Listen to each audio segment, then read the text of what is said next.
నారా చంద్రబాబు నాయుడు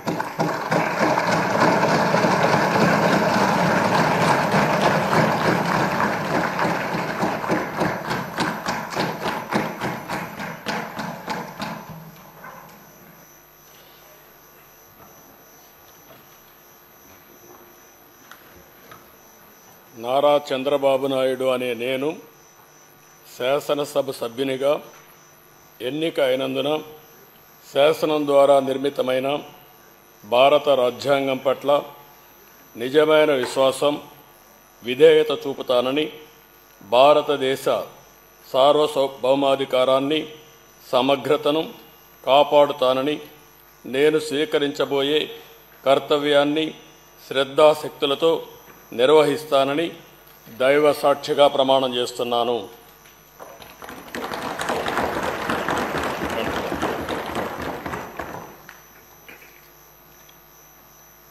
ఆంధ్రప్రదేశ్ శాసనసభ సభ్యుడైన నారా చంద్రబాబు నాయుడు అనే నేను సభ నియమాలకు కట్టుబడి ఉంటానని, వాటిని అనుసరిస్తానని, సభా మర్యాదలను పాటిస్తానని, సాంప్రదాయాలను గౌరవిస్తానని దైవ సాక్షిగా ప్రమాణం చేస్తున్నాను.